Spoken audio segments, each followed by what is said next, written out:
Sedangkan Al-Quran menyelamatkan kita, menolong kita di dunia, apalagi di akhirat.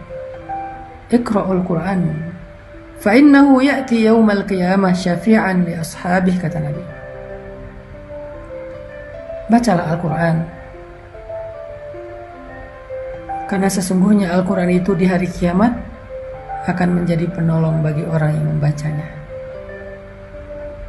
Kenapa sih Nabi selalu bilang hari kiamat, kenapa nggak di dunia?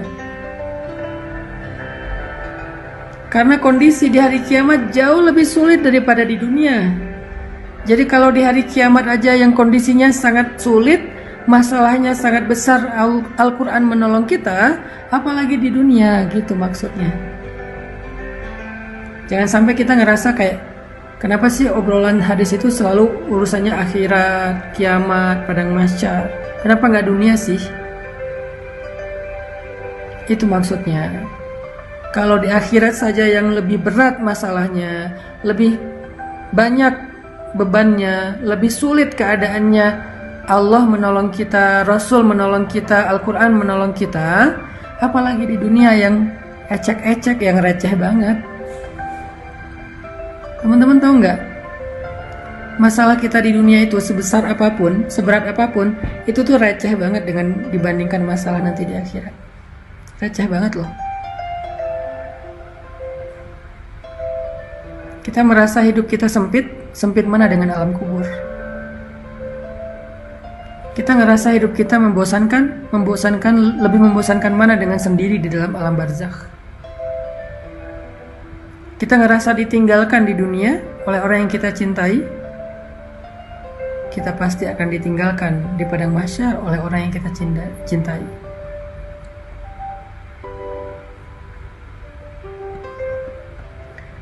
Yawma yafirrul mar'u min akhihi, Yawma yafirrul mar'u min akhihi wa sahibatihi wa banihi, likulli imri'in minhum yawma idzin sya'nun yughnihi. Hari ketika seseorang lari dari saudaranya, lari dari ibunya, atau lari dari anak-anaknya. Setiap orang pada hari itu sibuk dengan urusannya sendiri-sendiri. Lebih berat mana? Ditinggalkan oleh orang yang kita cintai di dunia, padahal kita masih punya keluarga, kita masih punya orang tua, kita masih punya anak, kita masih punya sahabat, kita masih punya banyak yang mencintai kita dan memperhatikan kita, cuma ditinggalkan oleh satu orang sementara di dunia. Lebih berat mana dengan ditinggalkan oleh semua orang di akhirat ketika kita dalam keadaan sangat membutuhkan teman untuk menolong kita. Semua ninggalin kita. Ibu ninggalin kita, ayah ninggalin kita, pasangan ninggalin kita, walaupun kita dikuburkan di sebelahan dengan dia, atau bahkan satu liang lahat dengan dia, ninggalin kita loh, tanpa ada kata-kata. Kalau di dunia mungkin ninggalin dengan banyak alasan. Maaf, kita kayaknya nggak cocok, kita jadi temenan aja, kita jadi adik kakak aja, aku kayaknya belum siap menikah, aku masih mau kuliah. Banyak alasan, baik-baik dia ninggalin kita. Di akhirat gak ada sepatah kata pun dia ucapkan, dia ninggalin kita begitu aja. Bahkan ketika dia ngelihat kita sedang diseret oleh malaikat, na'udzubillah, karena dosa-dosa kita pun, dia gak akan nolongin kita loh. Keluarga kita gak akan nolongin kita loh. Kita disiksa, mereka gak akan nolongin kita di padang mahsyar. Terus gimana dengan cerita hadis bahwa orang soleh akan menolong sahabatnya di dunia? Itu nanti kalau udah lewat perhitungan hisab. Ada banyak fase kan akhirat itu. Ada fase kematian, ada fase alam barzakh, ada fase kiamat, ada fase berbangkit, ada fase mahsyar, ada fase hisab, ada fase syafaat, ada fase sirat, ada fase surga, ada fase neraka. Puncaknya fase memandang wajah Allah. Fase mana yang kita akan sendiri? Pertama, fase kematian. Gak ada yang bisa menolong kita. Gak ada yang bisa menyembuhkan kita dari kematian. Kalla idza balagatit taraqi wa qila man raq wa qila man raq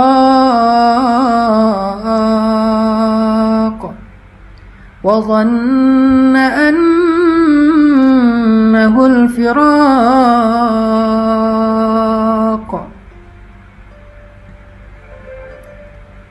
والتفت الساق بالساق إلى ربك يومئذ المساق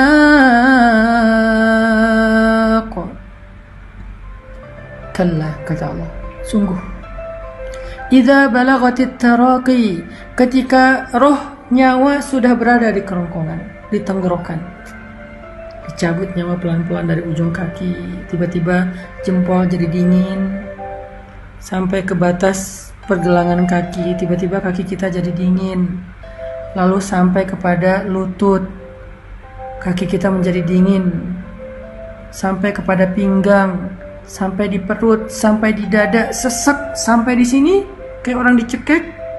Idza balagatit taraqi, kalau nyawa udah sampai di sini. Wa qila man raq, perhatikan ayatnya, wa qila man raq. Kenapa saya berhenti tadi? Wa qila man raq, surat Al-Qiyamah. Wa qila man raq, kenapa saya berhenti? Kenapa enggak wa qila man raq? Kenapa wa qila man raq? Karena di situ ada tanda sakta. Sakta itu artinya diam. Jangan lanjutkan bacaan, tapi jangan bernafas dulu. Karena kalau udah bernafas namanya wakaf. Kalau nggak bernafas berhenti namanya sakta. Kita disuruh diam, tapi nggak boleh bernafas. Kenapa? Di situ ada filosofinya. Perhatikan terjemahannya. Wa qila man. Ditanya kepada dia, siapa? Siapa sekarang? Jawab siapa? Lalu kenapa diam? Karena nggak ada yang bisa dijawab, nggak ada yang bisa jawab, nggak ada yang bisa ditunjuk siapa. Siapa apa? Rokok yang bisa menyembuhkan. Man rok, siapa? Diam yang bisa menyembuhkan. Kenapa harus diam dulu? Karena ketika nyawa sudah sampai di tenggorokan, gak ada yang bisa menolong, gak ada yang bisa menyembuhkan. Sehingga Allah bertanya, man, siapa yang akan nolong kamu sekarang? Gak ada. Kita diam. Dokter? Gak bisa. Dokter angkat tangan. Keluarga, ayah, ibu, pasangan, suami, istri, anak, walaupun mereka sangat mencintai kita, tapi mereka gak bisa buat apa-apa. Mereka gak bisa nolong kita sama sekali. Gak bisa loh. Jadi kalau kita lebih setia kepada keluarga daripada Allah,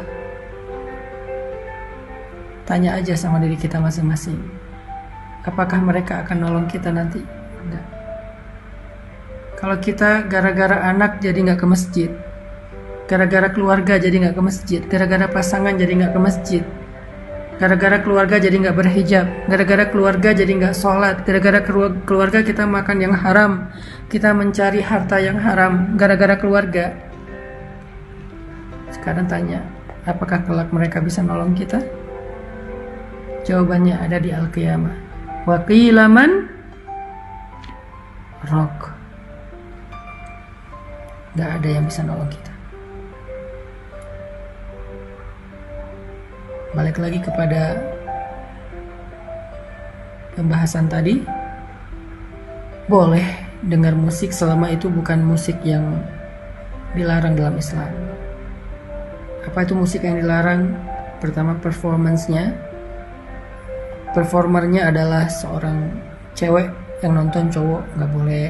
Kedua, isinya adalah tentang tubuh perempuan yang terlalu vulgar, atau tentang cinta-cintaan yang nggak halal, apalagi cinta semalam yang udah jelas-jelas haram, tentang baper-baperan, patah hati, pengen bunuh diri, lemah, nggak berdaya, yang syairnya melemahkan jiwa kita, itu dilarang.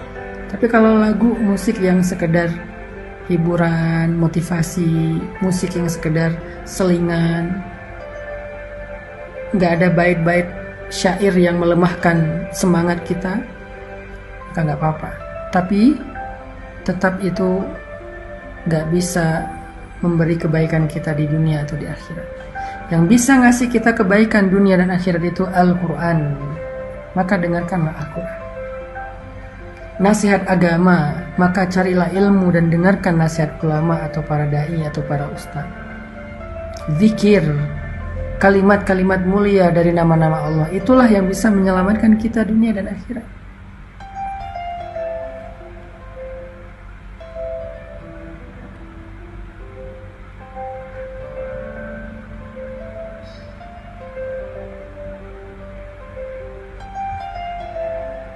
Jadi fase kematian, fase alam kubur, itu kita nggak ada yang nolong. Keluarga yang paling mencintai kita, yang tidur di atas makam kita karena nggak rela dengan kepergian kita, menangis habis-habisan seharian itu karena kehilangan kita, tetap dia akan melangkah pergi meninggalkan kita sendiri di kubur. Dia nggak akan nemenin kita di dalam alam kubur, nggak akan. Alam barzakh berapa lama? Sampai kiamat. Kalau kiamat masih 100 tahun lagi, berarti 100 tahun di dalam alam barzakh. Kalau 1000 tahun, berarti 1000 tahun di alam barzakh. Lalu ke kiamat sangkakala pertama ada jeda sampai ke sangkakala kedua. Berapa lama jedanya? Paling cepat 50.000 tahun. Paling cepat 50.000 tahun antara sangkakala pertama dengan sangkakala kedua. Terompet pertama dengan terompet kedua. Ada 2 kali tiup terompet kan, malaikat Israfil. Jeda antara terompet pertama dengan terompet kedua paling cepat 50.000 tahun.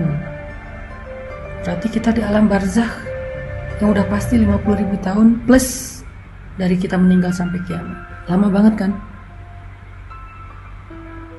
Selama itu kalau kehidupan kita di kubur itu gak nyaman, gimana tuh? Bisa ditolong sama keluarga? Gak bisa.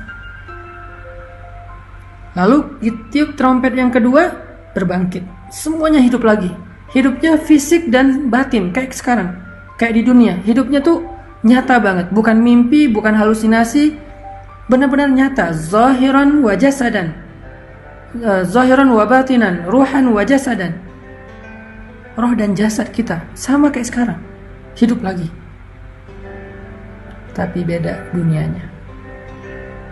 Kita sudah hidup sekarang di dunia, di alam yang bernama Ardul Mahsyar. Ardun bahasa Arab yang jadi bahasa Inggris. Ard jadi earth.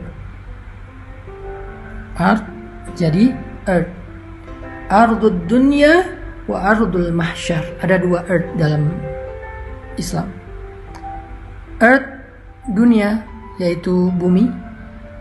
Earth mahsyar, kita nyebutnya padang mahsyar, tapi Islam menyebutnya bumi mahsyar. Ada bumi dunia, ada bumi mahsyar. Ada 2 bumi. Bumi dunia namanya Ardud dunia. Bumi mahsyar namanya Ardul mahsyar. Kita hidup lagi di padang mahsyar, bumi mahsyar. Gak ada pohon, gak ada lembah, gak ada bukit, datar semuanya. Gak ada rumah, gak ada kendaraan. Yang lebih berat lagi, gak punya siapa-siapa. Noleh kanan kiri ngelihat pasangan kita, ngelihat orang tua kita, mereka gak ngelihat kita. semuanya sibuk sendiri-sendiri, gak pakai baju apa-apa. Arian kata Nabi, telanjang. Kata Sayyidah Aisyah ini kan perempuan yang sangat pemalu ya. Aduhai betapa memalukan hari itu. Saya gimana nanti ya Rasulullah, pada hari itu malu banget. Kata Nabi, ya Aisyah, gimana kamu merasa malu? Sedangkan semua orang sibuk sendiri-sendiri, termasuk kamu. Dan kamu akan lebih fokus kepada ketakutan kepada Allah karena akan disidang dibandingkan dengan rasa malu. Hilang udah rasa malunya karena saking takutnya. Gak ada rasa malu. Semalu apapun dia, sifat pemalunya besar banget, tetap aja rasa takutnya lebih besar sehingga mau menghilangkan rasa malu. Saking takutnya kata Allah di dalam surat Al-Muzammil. Hari ketika seorang anak kecil menjadi beruban. Wildana Shiba. Anak kecil hari ketika bangkit lalu diseru oleh malaikat untuk jalan. Ada yang jalannya dengan jalan normal, ada yang membungkuk, ada yang merangkak, ada yang merayap, ada yang tertatih-tatih, ada yang guling-guling.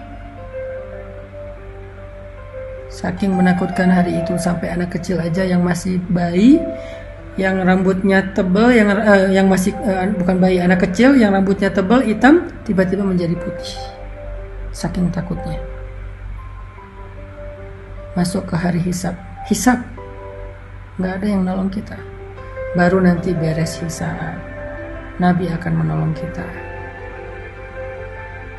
Beres hisab atau ketika hisab, orang soleh akan menolong kita. Jadi sebelum terjadi hisab, perjalanan mahsyar yang jauh, bisa ribuan tahun juga itu, di dalam alam barzakh yang puluhan ribu tahun, ratusan ribu tahun, kita sendiri.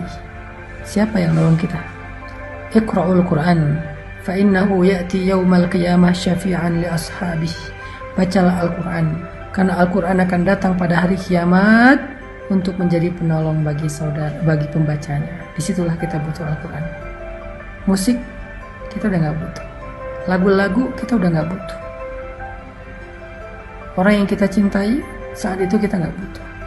Semuanya akan kita tinggalkan kecuali amal soleh kita.